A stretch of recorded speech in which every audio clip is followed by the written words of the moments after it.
Welcome, ladies and gentlemen. We have gone live. We are going to give you a few seconds to uh, participate, uh, and then we will start the program.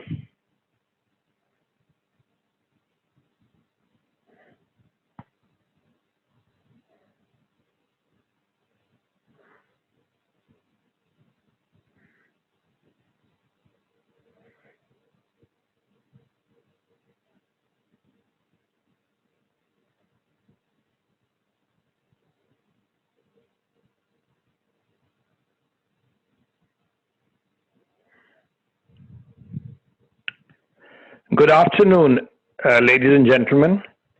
My name is Jagdeep Ahluwalia. I'm the founding secretary of the Indo-American Chamber of Commerce, which I currently serve as executive director. This is part of the Chamber's effort to help educate the community in these very grave circumstances, to help you understand the different programs the US government has made available to help save industry. I am deliberately using the word save because a lot of businesses are in serious trouble. Our bankers, our banking partners have been very supportive of the community. They're all overwhelmed. And we especially want to thank Mr. Nasser Khan, who is one of the most educated and knowledgeable people in SBA lending. His bank, Wallace State Bank, is a strong supporter of the chamber and the community, and he and the bank has been overwhelmed with requests for the different loans under the different programs that are available to small businesses. They are very close to meeting their limits. So if you have not applied, you need to do that as soon as possible. I would recommend going to your regular bank first to make it easier for you to apply because they know who you are. But I'll let Mr. Khan address those issues when he speaks. It's now my privilege to hand over to the chairman of the board of the Indo-American Chamber of Commerce, the president of the chamber, Mr. Tarush Anand. But before I do that, a couple of housekeeping events. One, I want to draw your attention to our Twitter account, our LinkedIn account, and our Facebook account. You will be receiving a copy of the presentation. We would like you to sign up on these so that you can keep receiving information that we keep loading to the website. We also suggest that you start typing your questions as they come up so that they can be answered. With that, it's my honor and privilege to introduce Tarush Anand, the chairman of our board and the president of the Indo-American Chamber of Commerce. He is an attorney and a partner at Brown Sims. He practices civil litigation and represents businesses in various types of disputes across the country. Ladies and gentlemen, the president of the Indo-American Chamber of Commerce, Tarush Anand. Thank you, Jagdeep, and welcome everyone to this next webinar in our continued series to help businesses address the current COVID-19 situation. For those of you who've attended our webinars before, welcome back. For those of you joining us for the first time, the entire point of this series is to help businesses deal with various discrete challenges that have come up in light of the current situation. We kick things off with an employment law webinar, helping people understand how to deal with their employee issues in these times. We had one program on SBA loans. We had one on tax issues that come up in these times. Today's is, of course, on the PPP program. And then next week, we have a webinar planned for what changes in immigration between the US and India as a result of current travel restrictions and other issues. So the idea is to find these targeted issues which may be of value to your businesses or someone you know. If you have other ideas on things that we can address in these times to help you cope with the business climate, please let us know. Otherwise, we will continue our work and continue announcing new programs. Keep in touch with us so you know about these things. They change quickly. Programs come on board quickly just because of how rapidly the situation changes. So follow us on social media. Make sure you're on our email distribution list. And I think you'll find value in the programs we put together. Let me quickly turn things over to our program for today.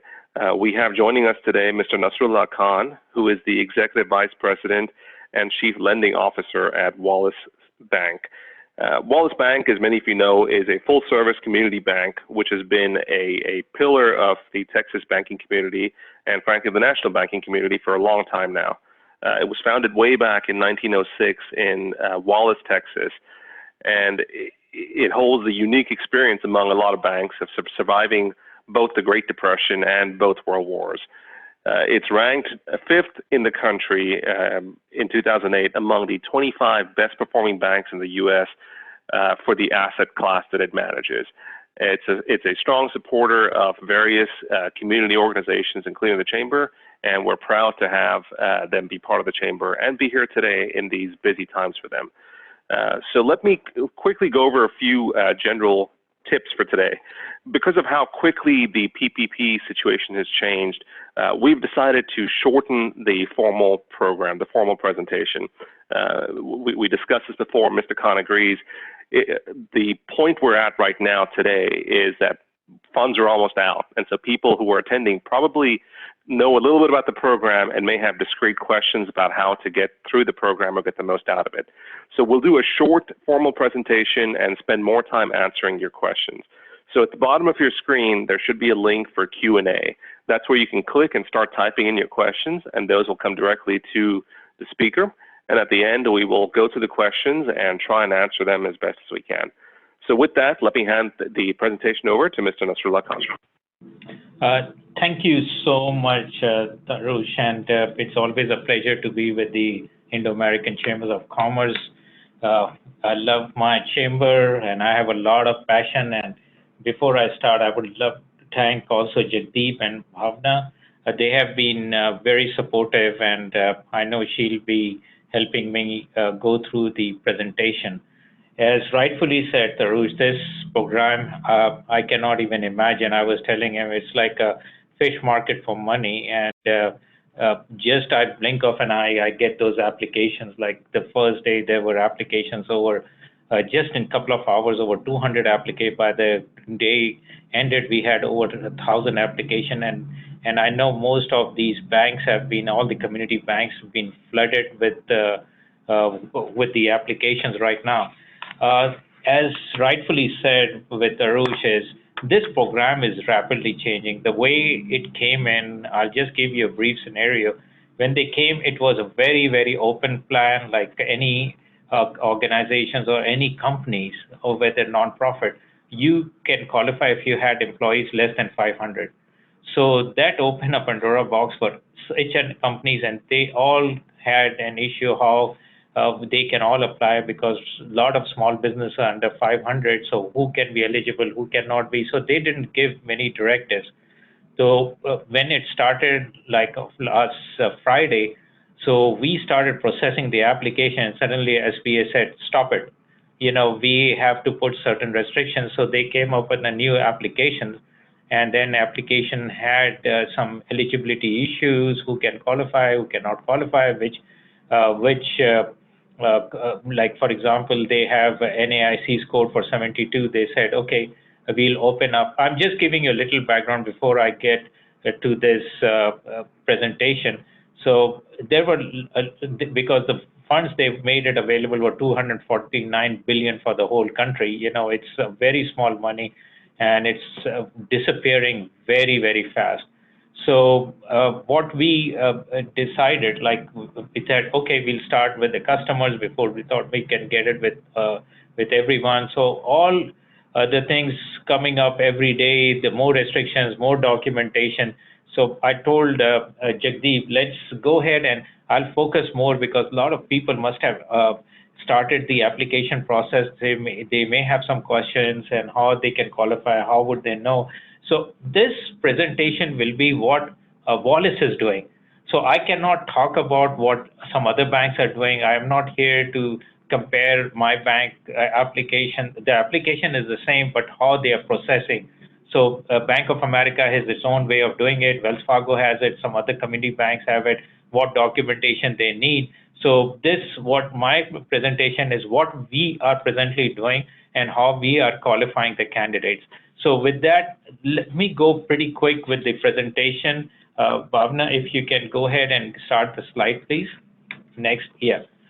The Paycheck, I'm going to go through these slides pretty quick. Paycheck Protection Program is a loan to help small businesses to keep employees on the payroll. Funds can also be used to pay interest on mortgage, rent, and utilities. Next slide, please. Who can apply for a PPP loan? Small businesses with less than 500 employees, including sole proprietorship, independent contractors, self-employed individuals, nonprofits, and veterans organizations. Here I will say that the sole proprietorship and people who are filing for 1099, their start is from tomorrow, that is April the 10th. So any other companies, they had it last Friday. Businesses with more than 500 employees, businesses with more than 500 employees in certain industries, if they meet this SBA size standards for those particular industries. The size standards, they have waived it for restaurants, which NICS code starts with 72, and the hospitality industries. These are two industries where if you do the affiliation count, that can go away. But here on the small businesses, I can tell you how they are trying to do is the 500 employees, that any ownership over 20% have to disclose it, how many corporations, how many ownership they have in other corporations which they own above 20%. So they have to add up the number of employees to get into to the threshold of 500 or less than 500. Next slide, please. Ineligible for businesses, typically SBA will not do any loans for any illegal activity under any law. You are a household employer. Household employer means it's not the people who are working from home, like a home-based businesses. This is household employer means like if you're employing any caregivers or if you're employing any nannies or anything for the house like cook or chef or anything, you are not considered as an employer for this purpose. Any owner of 20% or more applicant is incarcerated or on probation, parole presently, or if they have any kind of a criminal background or felony charges for last 5 years, they are ineligible. You and any business owned or controlled by you or any of your partners has ever obtained a direct or SBA loan which you have defaulted or there were any issues with the government or government had a loss, those people are ineligible. Next slide, please. How much money can a business borrow? Loans can be up to 2 months of average monthly payroll cost for last year plus an additional 25% of that amount. The rule is 25%, but a lot of banks, they are not using that rule because there is a calculation intensive and how to manage it. So that rule is there, but a lot of banks are not exercising, including my bank. Amount is subject to a $10 million cap, and seasonal and new businesses payroll costs will be capped at 100,000 annualized basis for each employee. This is, you have to understand that the employee will be asking, so any employee who is making over 100,000, so we cap it at 100, so whatever extra money they have made it, so we're going to deduct it from the 940. Add the outstanding amount of idle loan made between, so if you have applied for idle loan and between 131st to 120 or 430, 130 to 420 less the amount of any advance under idle. So if you had received any advance out of it, so you have to deduct from the amount which you need to, which you are applying for it. Next slide, please. Loan terms. The interest rate is 1% fixed rate. When they started up, when they wanted to do it was 0.5%, then all the bankers said it's not profitable, so they made it to 1%. Payments deferred for 6 months, interest continues to accrue, no collateral required, loan due in 2 years, and no one can apply for more than one PPP loan. But the beauty of this loan is there are no personal guarantees and no collateral. Next. Loans can be fully forgiven. The condition of forgiveness of this debt is loan will be forgiven if they are used for payroll costs, interest or mortgages, rent and utilities due to likely high subscription, at least 75% of the forgiven amount must be used for payroll. So anybody within 8 weeks can prove that they have made the amount of money they use was 75% went to payroll and the rest went for other costs. You have to submit all the calculations, and we have to submit to the SBA office to forgive the loan. Neither the government nor lenders will charge small business any fees. So make sure that if you are fulfilling, there is no CPA, no brokers, nobody is allowed to charge. It's totally illegal. That's one thing I just want to make this thing clear. Next slide, please. Loan terms, maintaining or rehiring employees. Forgiveness is based on the employer maintaining or quickly rehiring employees and maintaining salary levels. So you have laid off any employees, you can rehire the employees to make it to the level. So it's up to the business how employer is going to manage it. So this thing is very new on forgiveness. We are asking SBA to give us a clear directives how this forgiveness is taking place. We have a lot of push from the government, a lot of push from the SBA to lend the money as quickly as possible. But about the forgiveness, there is still a little bit of a gray area, what kind of a documentation, what kind of a paperwork. So there is directives, but we need to finalize the directives, how it's going to be done. Forgiveness will be reduced if full-time headcount declines or if salaries and wages decrease. So in case if you have decreased here or if you had an employees minimum 10, so you have to keep that level of 10 employees. If it goes lower, then that amount will be deducted and it will be converted into a loan for 2 years where you'll pay 1% interest rate. 1 second, please. So all these salaries have to be capped at 100,000 on an annualized basis for each employee. Next slide, please. You can find this payroll calculation sheet in our website, and it's www.wallisbank.com. Wallis is WALLISBANK.com. So we have the application, we have the instructions and everything, even the calculation sheet, very simple, what you add, what you cannot add. So you can have that sheet available on our website. Next slide, please. Payroll calculations. Another calculation. The simpler way, if you have 940, I'll show you how we do those calculations. But this is like if you have it's a seasonal business. This is how you're going to calculate. Next slide, please.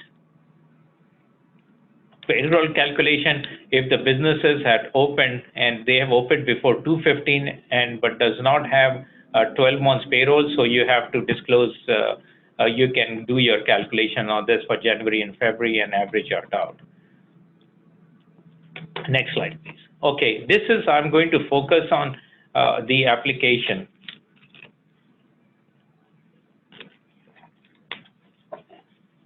How the bank is looking at it is, I don't know if some people have looked at the application or not, but Paycheck Protection application, I'm going through the application right now, if you can see it on the webinar. Okay, so here the thing is, the first one on the checkbox, if you see, it says sole proprietorship, partnership, C Corp, S Corp, LLC, where Jagdeep has given you a reason to go apply it to the bank, because SBA is pushing all the banks, once the loan is approved, funded within 5 days. So there is a BSA requirement, know your customer requirement, CIP requirement. So that is one of the reasons we are promoting, like if you go to first any of your banks, because they have all your documentation, so we don't require the same documentation. But a lot of banks are not well versed. Wallis is very lucky because we have been an SBA program. We are one of the leading SBA people in town. So the thing is, we know this program very, very well. So we had all the system people in place, so we understand. And also we had all the link with the SBA office in the E-Trans system to pull the PLPs faster than anybody. And now a lot of banks are in the process of doing it, where we were far ahead of them. So that's why a lot of people knew about it, especially about the bank, especially about my personal involvement, how much I'm involved with SBA. So they hurried up with their application, and we have so far have approved over $130 million and have disbursed funds almost $30-40 million so far within a week. And this is incredible. Even SBA office is surprised how fast we have moved it. And we have pending applications of about $250 million, which we need to go ahead and take care of them. About the application, the business legal name, that legal name has to be exactly the same legal name which you are applying the loan for. The business address should correspond, and that business zip code, you should put the last 4 digits of the zip code also, because that's going to be facilitated. I'm giving you these tips because I'm saying where your delays, where you can eliminate a lot of delays for a screening.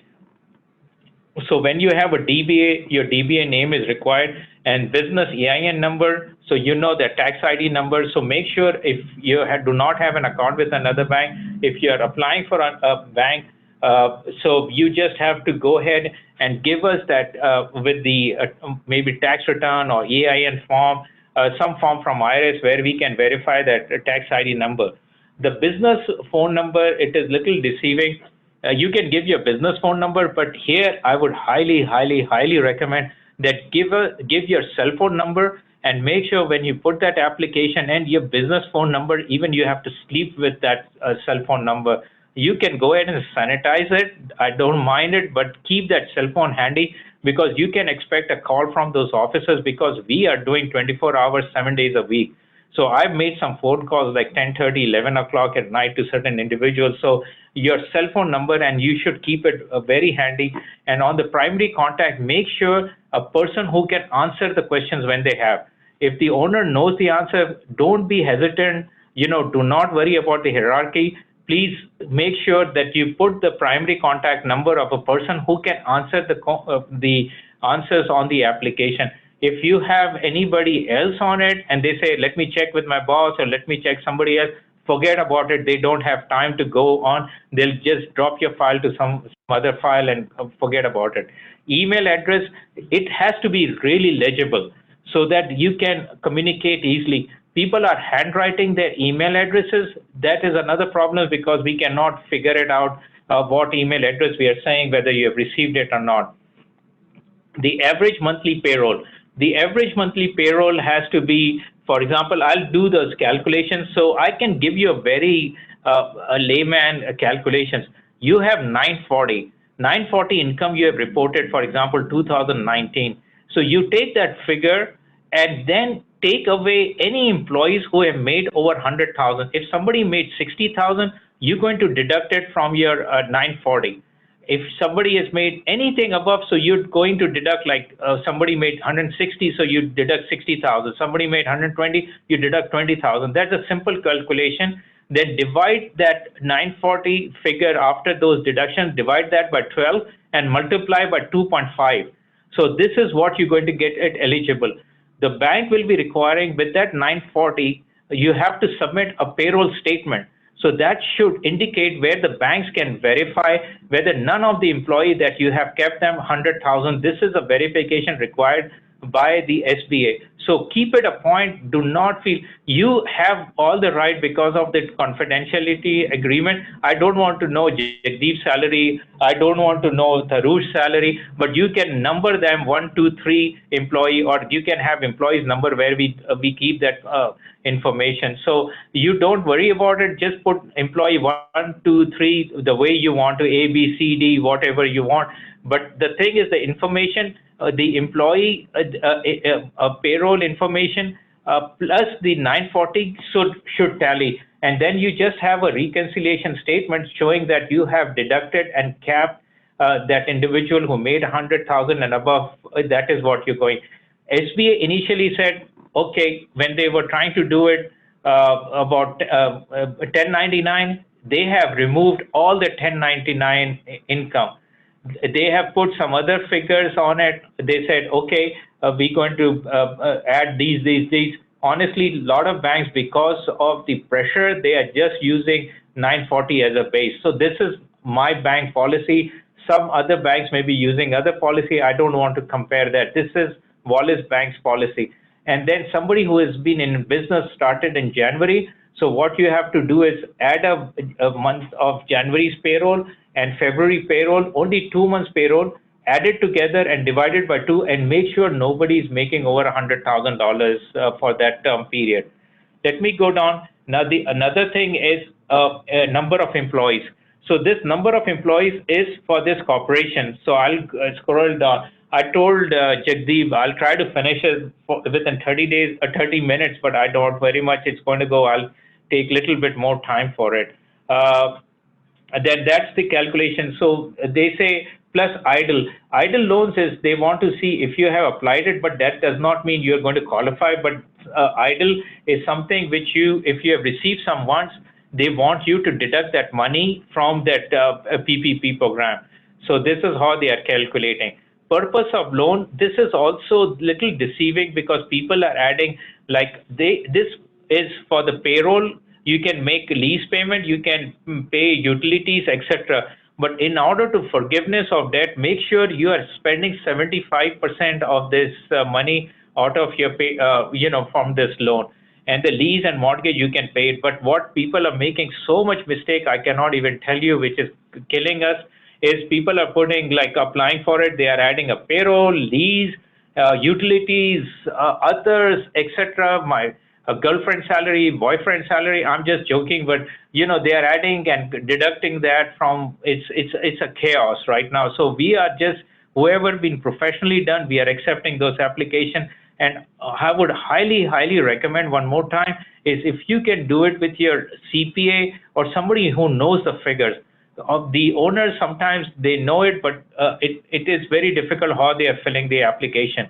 What we need is a 20% ownership. If you go down, there's a 20% ownership requirement, and these are only there are 2 spots there, but you can add up another paper to show the ownership interest. Just make sure the ownership interest tallies up to 90%. And we need the social security numbers of each individual or EI number if it is owned by corporation and their respective addresses. All the other questions which is answered, make sure they are properly answered. And if you have other affiliations, you have to put if this business owner applicant on, and question number 3 is you have to answer this question yes and no. And if you have yes, then you just have to add up another page. There is no other application page, but you have to add the corporation, how much you own on that corporation, and the number of the employees, and you need to add that one up. Next slide, please. Okay, these are other questions where I've mentioned it, where you have to answer question number, if any person, individual, 20 equity of the applicant has an indictment, criminal 20%, and whether yes or no.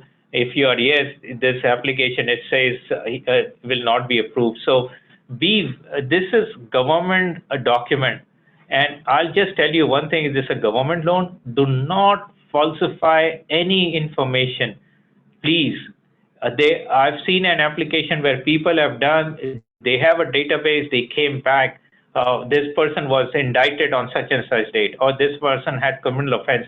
So the process for it, I'm not trying to scare people, but the process is that we have to file a suspicious activity report, and then we may have to go ahead and get the SB Inspector General's office or any other authorities. We have to report somebody is falsifying their paperwork.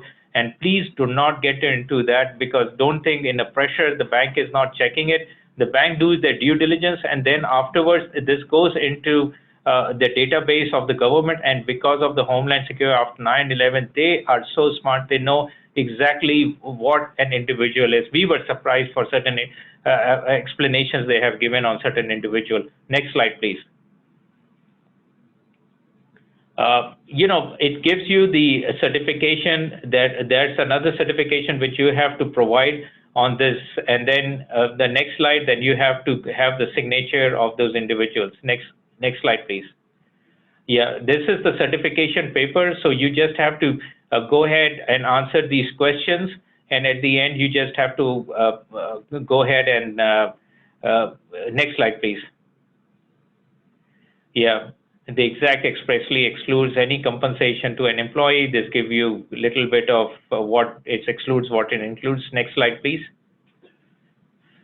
When to apply, the dates is for April 3rd is already gone, and I don't know how long the money is going to last. The government is talking about they're going to put another $250 billion, which we are not aware. And the independent contractor and self-employed people can apply from tomorrow for this program. Next slide, please.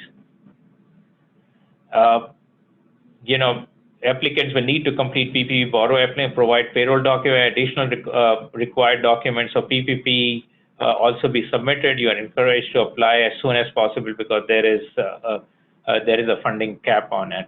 Next slide, please. Now I'm ready to take any questions. Feel free to go ahead, or if Jagdeep wants to go ahead and take it from here, or if he has any questions, I'll be happy to answer that. Nasir bhai, I would suggest you respond to the questions that have popped up on the Q&A list. Okay. If you can read them yourself. I'll go ahead and read some of the questions which have popped, and I'll see if it is feasible. Jagdeep, so far it's okay. Was pretty fast paced, or am I okay? No, it's perfect, because what we will do is, as soon as this finishes, we will email the presentation to everybody who had registered. Okay. That's perfect. And I will remind everybody, from what we understand, the banks are reaching their limits. Yes. So you need to try to get your applications in ASAP. Do not delay, because whether the second round comes or not, we do not know. Try to get your application in to qualify for this round. Back to you, Nasir bhai. The first question is a very interesting question. So it's Chase, Wells Fargo, BOA has maxed out their lending limit. The thing is, they have technically, Wells Fargo, I know they had some kind of but this limit is going to be released, but it's not the limit there, because the limit of processing, I'll tell you, it's a humanly impossible right now with the amount of applications. We don't hesitate to lend money, but even the banks have a pocket, and we can lend more than what we can digest. So the thing is, the federal government is talking about getting some kind of a relief for the banks so that they can lend some money. The talk has started since morning. So hopefully they will finalize by tomorrow. So some other limits will be opening. But most of the banks, they are only is a processing, because the government of one place, they say it's a very easy way, but the other way, there is a lot of verification with the banks on the back end has to do in order to put the application. So we are overwhelmed with the application. Right now, while my screen is popping since morning, I have over like a 700 application. I don't know whether we can. So in our website, we are saying we are not accepting application. My voicemail says no application, but still people are keep on emailing it. We don't know what will be the time, whether we can check those applications or not. The second question, what is the bank's limit on PP loans governed by? Is it a capital limit or is it a processing capacity? It's basically, honestly, it's a processing capacity. It's not like a capital limit, it's the processing capacity. PPP loan for self-employed, which opens up tomorrow, which form has to be used? This will be almost the same form which is there. I have not seen any new form for it, but you'll probably be using the same form. If they do it overnight, they are changing every hour, every day. So it's very hard for us to keep up with this program, what's going to happen next. They have changed so many things. As I've told you in my... Okay, the other question was, if you have an LLC which contract employees and owner takes K1, are the K1 withdrawals considered income? If the LLC is, you can do the K1s, it is allowable. Then you can add up those K1s and you can go ahead and apply that as your payroll. That's somebody, I think they have already done it. They put this question. If any legal persons help with the applicant, are they allowed to charge any fees? No, they are not allowed to charge any fees. If they have application, they can be an agent, And as an agent, they can send with that application, then the bank can pay them the fees, and it is allowable by SBA office. Do you add 1099 number of employees in non-profit organization? No, they are not allowing any 1099s to add upon it. Do you add 10? Same question. I have a home-based business with a travel agency. I'm a sole proprietor. It's under, so that is something you have to check it up tomorrow as a sole proprietor. Wanted to know how long is the average time to process then to get the loan. You know, processing time, if we have a complete loan application, we are trying to do it within 48 hours and then applying it to the SBA. SBA site has been, so busy that since morning we have been able to pull up 7 or 8 applications out of 1,000 applications. So you know how slow they are, overwhelmed, and the system keeps on going down. So it's a pain to get the PLP on it. Can a business apply with the Wallace Bank even if they bank with Chase Bank? You know, if you apply, if you approve it, but the thing is the bank will ask you to open an account to do the CIP. So we are also looking for account holders. So if our limit goes open, you can always apply. But the biggest coordinating point, I'm in a close contact with Jagdeep, and Jagdeep is, I can tell Jagdeep when we are open up or we can take application. So I will let him know or text him, and he can send up an email to individuals whether we are opened up. Right now, we are not taking any applications. Again, a sole proprietor, a new employee hired. Nasir Bhai. Yes, sir. May I just interrupt regarding you reaching to us and us reaching to them? I would recommend that on the presentation, your email address is there. And anybody who's having a problem getting an application, should I ask them to email you, or should we just stick to the process where you email me and they email me and I connect? I think it's because I'm not even, I cannot humanly check my emails right now. Okay, it makes sense. So anybody who is having a problem linking with a bank, I would recommend emailing info@isccgh.com, and we will then forward the information whenever Nasir Bhai tells us that Wallace Bank is willing to accept further applications. Bhavna will send you an email telling you to apply.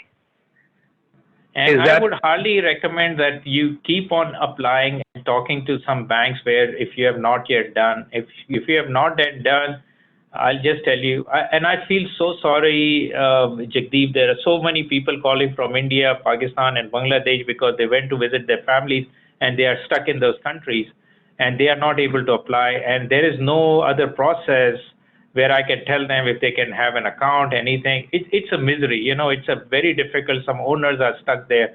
And I've got a call the other day from Philippines, and this individual stuck in Philippines, he cannot even come to the country. So this is just like a crazy thing, and we are coping up on a day-to-day basis.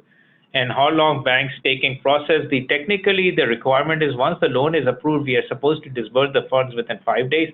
But I told the SB office, I had a conversation with them. I said, you're going to kill us. There is no humanly possible that we can fund the loans within 5 days.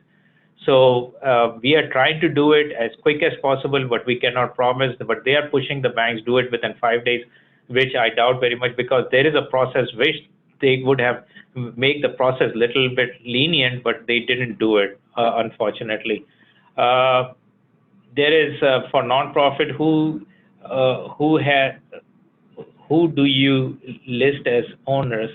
So nonprofit, you see, you can how the ownership or the signing authority, because this is basically no personal guarantees are required on it. So whoever is the administrator, they put their name on it. Can you repeat your email address, please, Jagdeep? Jagdeep, you can go ahead and repeat it. I don't want to give my email address right now. So our email address is info@isccgh.com. info@isccgh.com. You can copy in Jagdeep at isccgh, jagdip@isccgh.com. But info is the address that will be responding. And when I forward the presentation to all of you immediately after this is over, we will type that information in there. Jagdeep, I don't see any more. Most of the other questions they are coming is a repeat, but I thank you so much for your time and valuable what we trying to do with the community. I would love to do more, but the way it is, because I run the SBA, I'm the chief lending guy, and everybody is counting on, like while I'm doing it, there are like people coming in, knocking on the door. I'm just telling them, but it's a totally different time, but I know I tried to do whatever I could do the best on my presentation, but if I offend anybody, didn't answer anyone's question, or I really sincerely apologize for that. No, Nasir bhai, we really appreciate your making the time, because for the benefit of our attendees, Mr. Khan is one of the authorities on SBA lending from the banking side. He's been doing it for more years than I can remember. He's the best in the business, and we are grateful that this is his second webinar with the Chamber in the last 7 days. He does need to get back to work, otherwise the loans will not get processed. With that, we will be calling today's event to an end. Our next event, Bhavna, if you could display it, is an immigration seminar with Charles Foster, with issues that need to be addressed for people who are in different stages of immigration or have employees in different stages of immigration. So I encourage you to sign up for that. I would also like to draw your attention to the fact that Harris County's County Commissioner Adrian Garcia led the charge for a $10 million fund from the county, which is for business in Harris County that do not qualify for some of the other programs.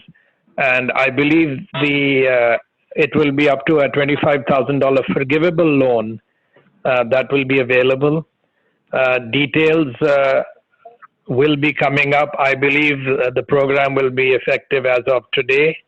I would suggest visiting the Harris County website to find out more details. But for some of you who know of a business that doesn't qualify for any of these loans, that could be a $25,000 forgivable loan.